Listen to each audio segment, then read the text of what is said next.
Skip, I gave them a 7. I'll give them credit for going on the road on a short week. Seattle is not a very easy place to play. We know what the 12th man represent. We know how the Seahawks play in that building. Also, they were coming off a debilitating loss. They didn't just get beat. They got beat up.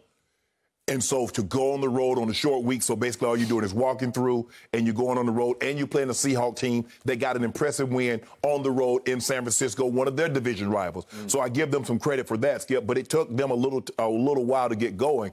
And Matthew Stafford was missing throws. I was like, well, damn, Matthew. I mean, you want to hit Cooper Kupp because he's wide open. You want to hit D-Jack. D-Jack's supposed to have about 600 yards receiving. If Matthew Stafford could throw the ball out there, it hit him in stride. Yeah. But, hey, it took him a little while to get going, Skip. I mean, he wasn't as sharp as he was against Tampa, and I didn't need him to be. I just needed him to be sharp against Tampa. As long as he come back out and give that kind of performance, if they play y'all again, I'll be good. All this will be forgiven with Matthew Stafford. But if you look at the second half, Skip, they put up 301 yards. They had 7 plays of at least 20 yards last night, 476 yards of total offense. And so that's the most in their last 20 games. That's a good sign when you don't play your best football and you're still able to put up those kind of numbers. What's concerning to me is the defense.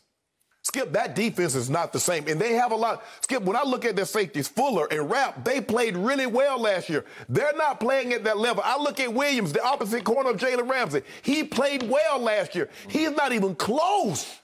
Rochelle's a rookie, Skip. There's no way Geno was supposed to throw that ball to DK Metcalf in the end zone because the DB is right there in between him. And somehow he's getting ready to jump and then realize, oh, man, touchdown. I'm like, bro, what are you doing? So that's concerning. Aaron Donald is going to be Aaron Donald. He's going to make his plays. But, Skip, the defense is concerning, and it looks to me, especially in the NFC, well, maybe it's the new thing around the league, we're just getting to the shootout. Matthew Stafford threw a horrible interception, Skip. I don't know what the hell he was throwing. I mean, he took his time, too. He took his time and threw it. Just throw the ball out of bounds. You out of the pocket? He was throwing it to whom? I don't know. Nobody. To Quandary Diggs? Diggs came out of nowhere. Skip, okay, at this point in time, I got nothing. Just throw it. Look at this. Matthew? He pointing. Who he pointing? You do realize the guy in the line green, he's not on your team. So don't point him. Why are you pointing to him? Well, then... He's like, yeah, I got you. At first, I thought he was trying to just throw it out of bounds. I don't think he was. No, he wasn't. Because he didn't put a lot of mustard on it. No, he did not. He did not. So for me, Skip, it seems to me that the Rams are going to be perfectly willing to win shootouts. But here's the thing with shootouts. If you get into a shootout, you need to steal a possession. You can't let the opposing team steal your possession because guess where he threw that ball, Skip? He threw that interception in the end zone. You basically took at least 3 points, but given the way their kicker was kicking last night, I'm not so sure that was a sure thing. But anyway, Skip, for me, I gave them a 7. They got off to the slow start. Give them credit for getting it going in the second half.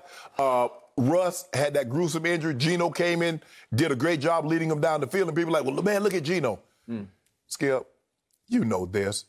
When the quarterbacks, you don't prepare for the backup quarterback unless it's a situation like San Francisco, where you know there's a potential that Trey Lance might get into the ball game. Or it's a situation Taysom Hill in New Orleans. He might get into the ball game. But you're not playing for the backup in Tampa. You're not playing for the backup in Dallas. You're not playing for the backup at Baltimore. So when you don't have, you're not prepared for that, and all of a sudden the guy comes in, you're like, okay, well how do we do this? We know that we're trying to box Russ in. Well, what do we do with, and you see Geno escaping the pocket, left and right. So I don't put too much in it. Don't say, oh, we'll be fine. If Russ is not able to play, we'll be fine with Geno Smith. Don't kid yourself. But give the Rams, I gave them a 7. They got started a little late, but once they turned it on, that's it, Skip. Once they kick on them jets, them afterburners. Really? Got to give you guys can't get to. And you guys, you know who I mean. From what I saw last night, my guys are better than, quote, unquote, your guys. No, they're not. The Cowboys are a little better overall team than the Rams are. I just hope they meet in the postseason. I hope so, too. We'll find out about that. I will give the Rams on the 1 to 10 impressive scale a 2 for last night. Oh, my God, for real? The Los Angeles Rams went 2 of 10 on third down. Yeah. You like that? Is that a 7 on the impressive scale? No. 2 of 10? No. You just mentioned that Matt Stafford threw a horrible, inexplicable interception in that for about a well, let's just do the whole first half. He was wild high. Yep. Right? Yep. He was off.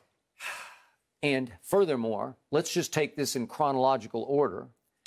Were not the Rams in huge trouble in the first half about 5 different times? Were they not in danger of falling woefully behind, like completely behind, like done behind?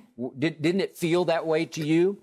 So what happened early on, it's 0-0, and Seattle has it 4th and 2 at the Rams 29. And if you can explain this one to me, they try to run the ball right at Aaron Donald. No, seriously, you just tried to run it at Aaron Donald? You tried to run it on 3rd and 2 and gone nowhere, and then this time you go nowhere fast. You go nowhere backward. If I'm Russell Wilson, I'd have checked out of the play. Hey. Oh, now you want to run it. When we should have run it about 7 years ago, you wanted to throw a pass. Now 4th and 2, you want to hand it off.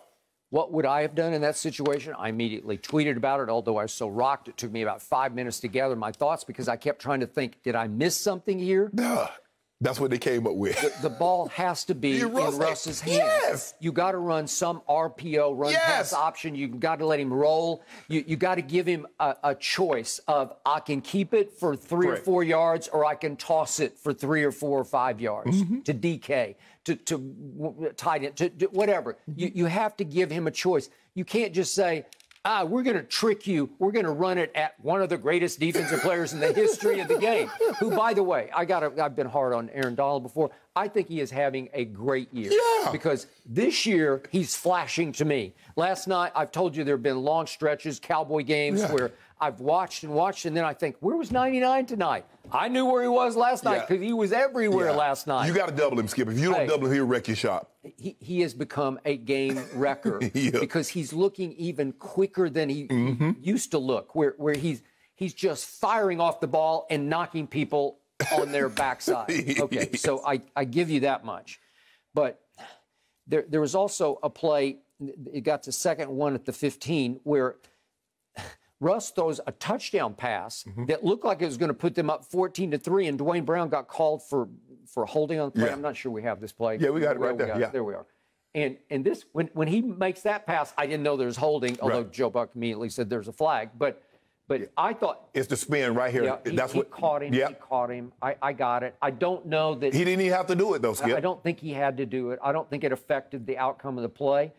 And all of a sudden, little Lockett's free in the back of the end zone, and I'm thinking it's 14-3, and I'm thinking you're cooked. Because at Seattle with that 12th man crowd, it would be hard to come back from that. Right.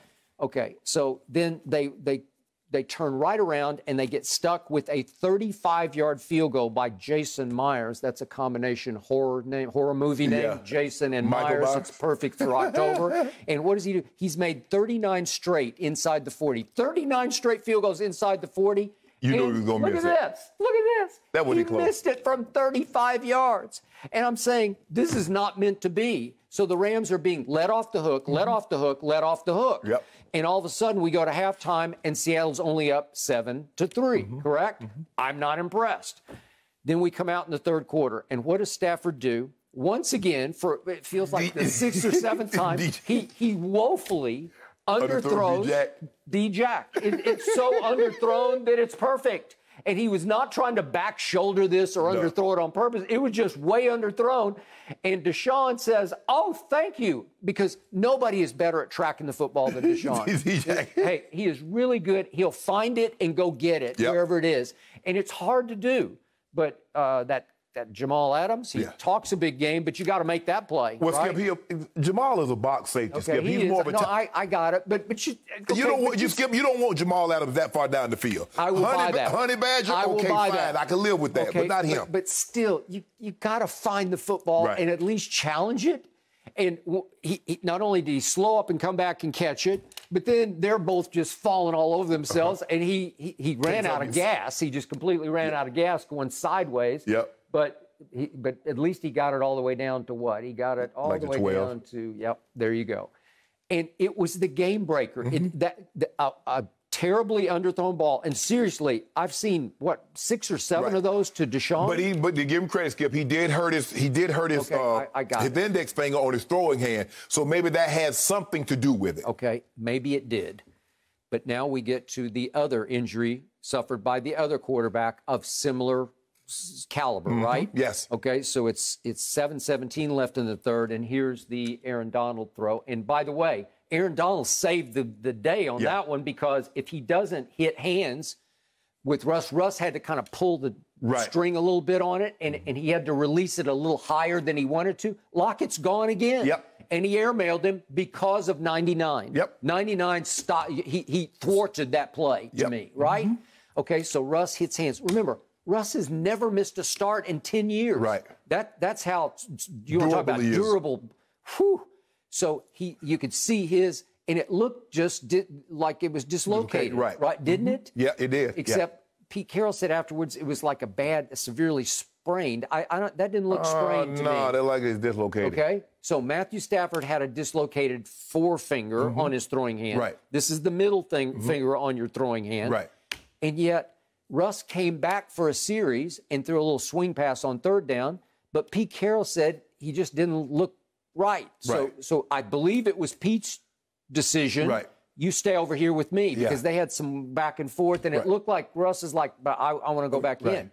I thought this game was on a silver platter for Russell Wilson. What does he do best? He's the comeback king of the league. Right. I mean, he's even beyond Brady in fourth quarter comebacks, right? I think you're going to agree with me on this one. I believe Russ has had it with Pete Carroll. I do too. I believe Russ is going to get up out of it. Well, remember, we went through that in the offseason, and then they sort of made up. Because I think the thing is, Skip, is that Pete Carroll is set in his ways. We're going to play defense. Yeah. But you can't, because the only person there from that Legion of Boom is Bobby Wagner.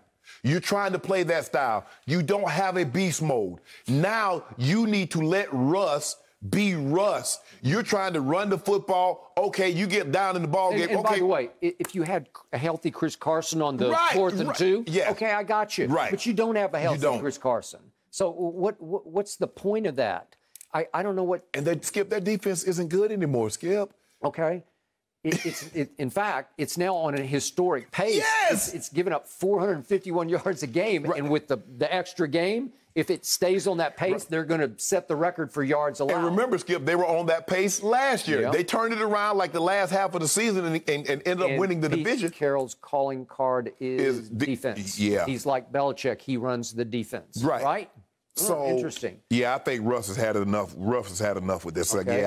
I buy that. But speaking of defense, then your concerns with the Rams. Oh, yeah. They reared their ugly head because Geno comes in and starts looking like Russ. Yes. Right? I mean, he's lighting it up. That might be the best stretch of football Geno Smith I've ever seen him play, until he finally, maybe predictably, although Lockett got tripped up. Lockett tripped himself. He's like, what a flag. Flag for what? Because Lockett tripped his own self? I don't know what happened. He just got caught up. Turf monster got him. I guess, but he's not one to trip himself up. Right. You know, he's got sweet feet. So you gave him a 2, I gave him a 7. Matthew Stafford legitimately should have had 500 yards passing last night, Skip. He missed some easy throws. But Robert Woods and Cooper Kupp, with 24 targets, over 200 yards between the two of them, 19 catches, 242 yards. After a while, I wanted to go cover Robert Woods because nobody else wanted to. I thought at least I could bother him a little bit. I'd try to jam him at the line. Nobody guarded him, right? Skip, what they do a good job of is that they do a good job of dangling cheese in front of you with either Cooper Kupp or Robert Woods, and then sneaking the other guy behind him. So the guy that was in front is like, oh man, he finna throw the ball to Cooper Kupp, and here come Robert Woods on the dagger route, which is the 10 and 12 yard end cut. Or the same thing, Robert Woods will dance in front of your face, get you looking at him, and here come Cooper Kupp in behind him. So they do a good job of giving you window dressing, thinking that this is what you should be looking at, when actuality, what you should be looking at is right behind you. So they do a great design.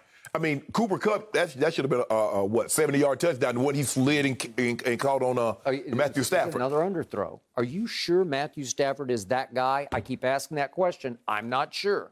Well, if you'd gotten him in deep trouble last night, I don't think he could pull off a Russ-type comeback. Well, I think the best thing about it, Skip, is that they got a long week for the index finger to heal. Yep. And so we'll see how it is. Well, he said it didn't bother him a bit. Oh, I can't tell you. So if you throw it like that and your finger didn't bother you, I got probably. Well, I'm worried, Skip. If he throw it like that and his finger's not bothering him, I think his finger wasn't hurt when he was making the really bad throws. Yeah, in the first half, no. But in the second half, you know, he had it taped one way, and then he came out with it and taped it a different way. But Skip, their offense, they can do some damage, and that's the thing. So they're looking to get in the shootouts. The question is, can you steal a possession without giving the opposing team a possession? Because you can't you get in the playoffs, Skip. That's a game. That's a momentum-changing play because you're looking to go up 3 points. You're looking to go up a touchdown, and all of a sudden they pick you off in the end zone. That's a momentum. That's a debilitating play. I got it. I was not that impressed. Well, you will be when they beat the brakes off your team.